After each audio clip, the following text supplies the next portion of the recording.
안녕하세요. 스타트업에 첫 발을 디딘 여러분. 오늘은 다들 한 번쯤 들어봤지만 막상 모르면 고개를 갸웃하게 되는 스톡 옵션 이야기를 쉽게 풀어드리도록 하겠습니다. 스톡 옵션은 앞으로 우리 회사 주식을 지금 약속한 가격으로 살 수 있는 선택권입니다. 우리 법에서는 주식 매수 선택권이라 부르는데요. 직원은 물론 임원에게까지 부여할 수 있도록 허용하고 있습니다. 옵션을 주는 방식은 크게 두 갈래입니다. 첫째, 실제 주식을 건네주는 주식형. 둘째, 주식은 주지 않고 현재 시가에서 행사가를 뺀 차액만 현금으로 받는 차액 보상형입니다. 주식을 직접 받는 주식형은 현금 부담이 없지만 기존 주주의 지분이 희석될 수 있고, 차액 보상형은 주주 희석이 없지만 회사가 현금을 마련해줘야 합니다. 그런데 그냥 주식을 주면 되지 왜 귀찮게 조건을 붙일까요? 그건 다 이유가 있습니다. 지금 당장 자금이 부족한 스타트업의 입장에서는 핵심 인재를 오래 붙잡고 싶고, 직원의 입장에서는 회사 성장이 곧 내 지갑 성장이라는 강력한 동기를 얻고 싶기 때문입니다. 예를 들어 회사가 주당 만원에 살 수 있는 옵션을 줬다고 합시다. 3년이 지나 주가가 5만원으로 뛰면 직원은 먼저 만원을 내고 주식을 산 뒤 같은 날 5만원에 팔아 주당 4만원, 무려 5배 차익을 얻습니다. 반대로 3년 뒤 주가가 9,000원으로 떨어져 있다면 어떻게 될까요? 옵션은 선택권이므로 행사하지 않고 지나치면 손해도 세금도 없습니다. 이 선택권을 쓰려면 클리프와 베스팅이라는 두 가지 시간을 통과해야 합니다. 클리프는 부여일로부터 최소 2년은 재직해야 첫 행사 자격이 생깁니다. 그리고 베스팅은 그 뒤로 권리가 조금씩 내 것이 되는 기간이죠. 가장 흔한 구조가 2년 클리프 더하기 4년 베스팅인데요. 2년 차에 25%, 3년 차에 50%, 4년 차에 75%, 5년 차에 100%가 내 몫이 되는 방식입니다. 만약 클리프 전에 회사를 떠나면 어떻게 될까요? 권리는 그대로 사라집니다. 세금 이야기도 빼놓을 수 없습니다. 스톡 옵션에는 두 번의 세금이 찾아옵니다. 첫 번째는 행사 시점으로 시가에서 행사가를 뺀 차액이 재직 중이면 근로소득, 퇴사 뒤면 기타 소득으로 과세됩니다. 두 번째는 주식을 팔 때인데요. 추가로 남는 이익이 양도소득세 대상이 됩니다. 마지막으로 잊지 말아야 할 것이 있습니다. 만료일을 놓치거나 회사 가치가 떨어지면 옵션은 휴지 조각이 될 수도 있습니다. 행사 자금이 없으면 그림의 떡이 되기도 하죠. 결국 스톡 옵션은 회사와 구성원이 같은 주주가치 목표를 공유하게 만드는 성장 파트너십 장치입니다.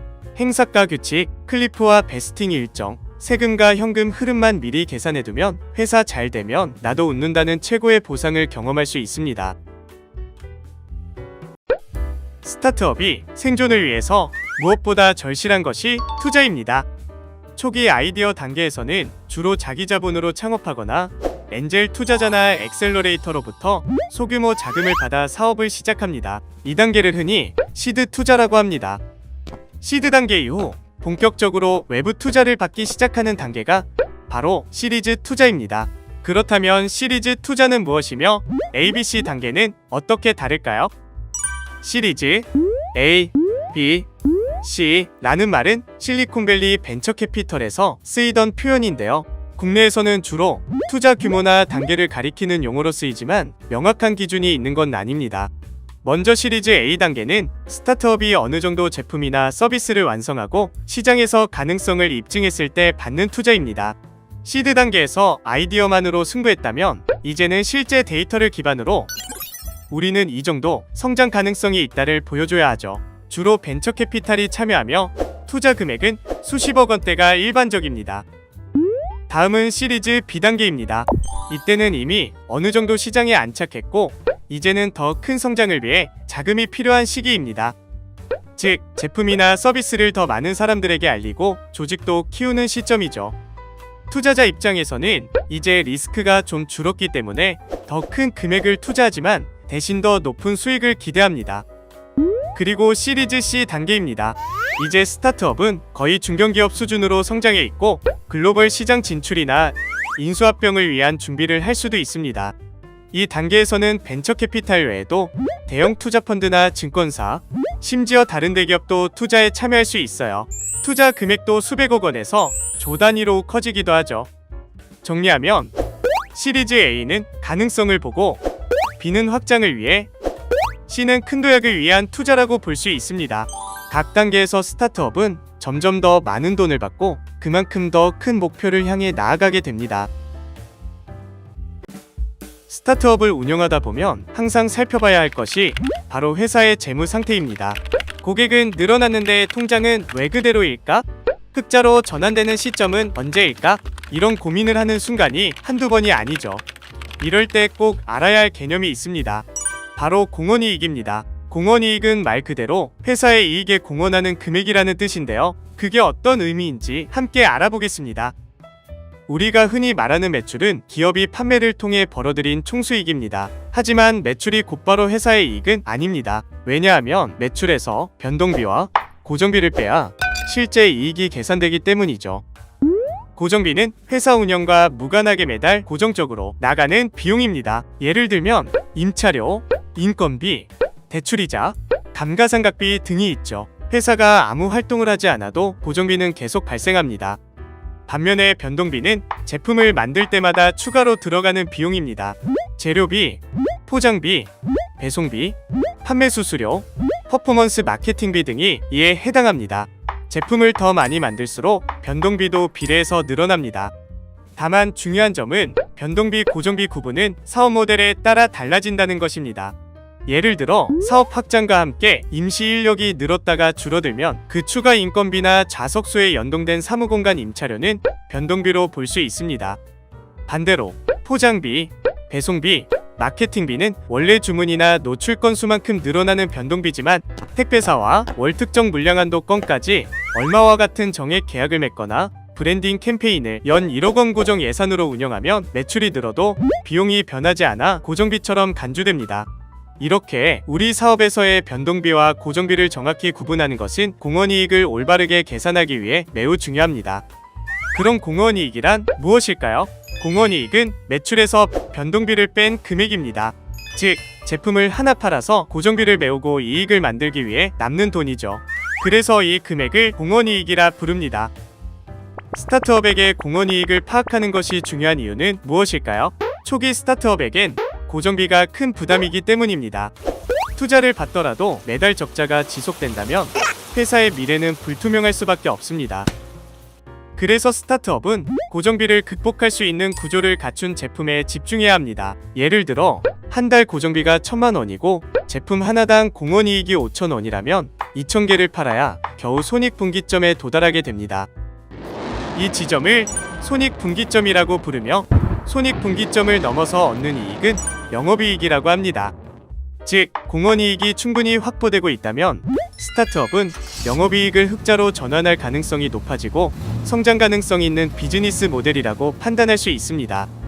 참고로 공헌이익은 회사의 민감한 내부 정보에 해당합니다. 경쟁사에 노출되면 불리하게 작용할 수 있기 때문에 외부에 공개되는 IR 자료나 재무제표에는 마진 구조 같은 큰 범주로 묶어 대략적인 수준만 공개하는 경우가 많습니다. 정리하면 공헌이익은 제품을 팔아서 회사에 실제로 남는 돈입니다.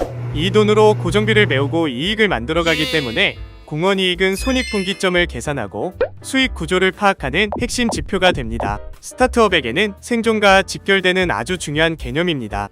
이제 여러분 차례입니다. 자신의 제품, 서비스 공헌이익과 손익분기점을 직접 계산해보세요. 계산 과정에서 궁금한 점이 있다면 댓글로 남겨주시고 이런 재무생존 꿀팁을 더 받아보고 싶다면 좋아요와 구독으로 알려주세요. 좋은 제품이란 무엇일까요? 굳이 광고하지 않아도 소비자가 알아서 찾고 구매하는 제품일 것입니다. 소비자에게 없어서는 안 될 물건을 만드는 것, 그것이 스타트업 창업자에게는 최고의 목표라고 할 수 있습니다. 이처럼 제품이 시장의 수요에 딱 들어맞는 상태를 제품 시장 적합성이라고 부릅니다. 스타트업 창업자라면 반드시 알아야 할 개념이죠. 함께 알아볼까요? PMF란 고객이 우리 제품을 당연히 써야 한다고 느끼는 상태를 말합니다. 2단계에 도달하면 사용자는 자발적으로 제품을 반복해서 사용하고 다른 사람에게도 추천합니다. 그만큼 스타트업은 광고비를 아끼면서도 성장을 이어갈 수 있죠. 반대로 PMF가 없다면 아무리 광고를 해도 효과가 없고 마치 밑 빠진 독에 물을 붓는 느낌만 들게 됩니다. 그렇다면 PMF에 도달하기 위해 스타트업은 어떤 노력을 해야 할까요? 우선 제품을 만들기 전에 창업자는 고객이 매일 겪는 문제들이 무엇인지 명확히 정리해야 합니다. 그 다음 그 문제를 해결할 수 있는 방법에 대한 핵심 가설을 세웁니다. 이 가설을 바탕으로 만들어지는 것이 바로 최소 기능 제품입니다.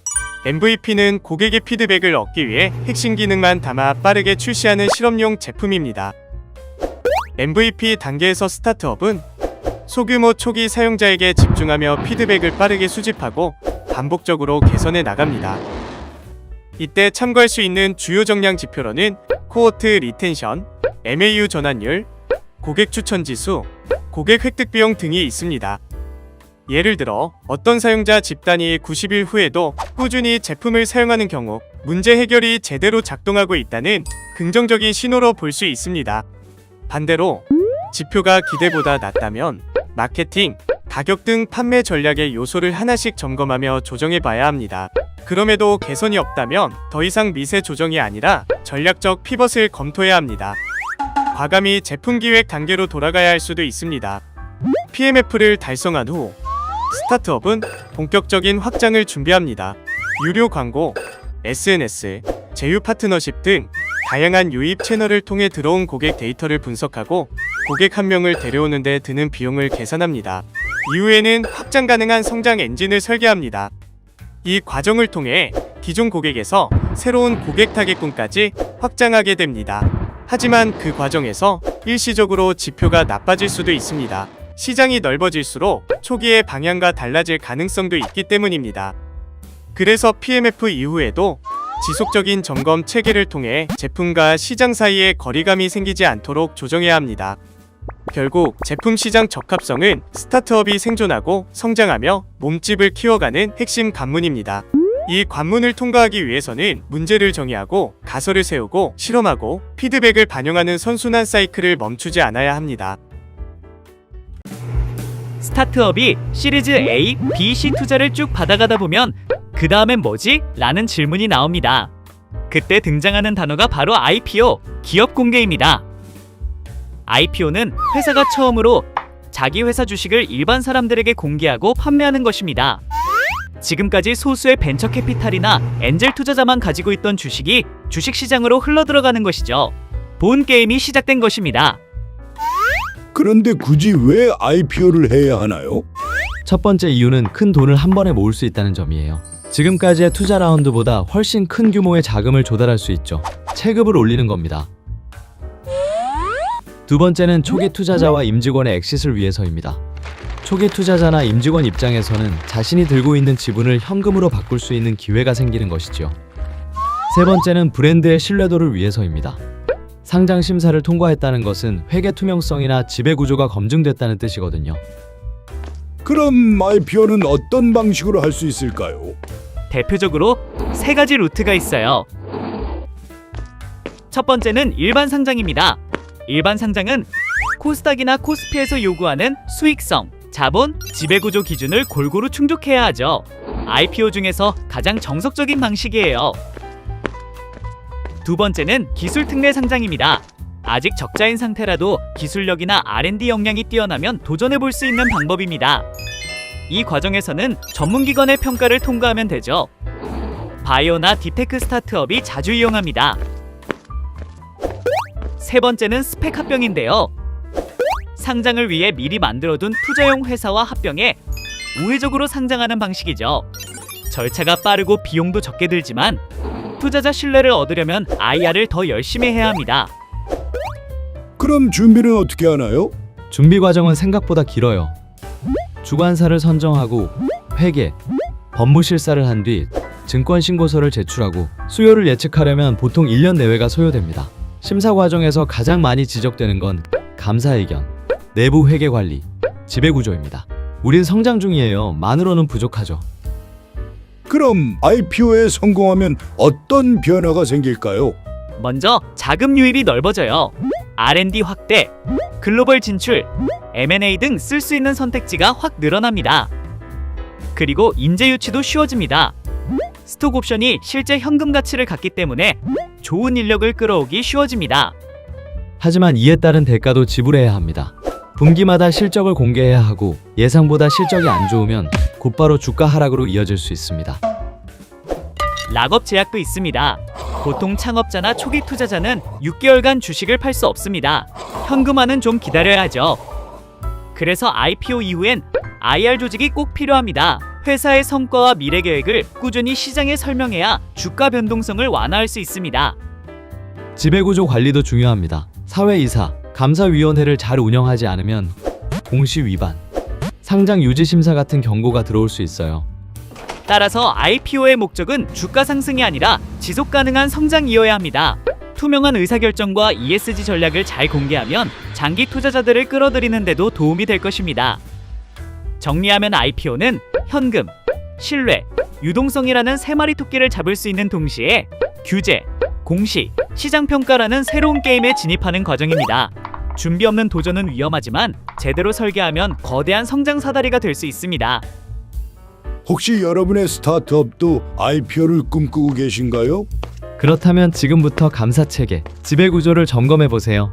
더 궁금한 주제가 있다면 댓글로 남겨주시고 스타트업 성장 시리즈를 계속 보고 싶으시다면 구독 버튼도 꼭 눌러주세요.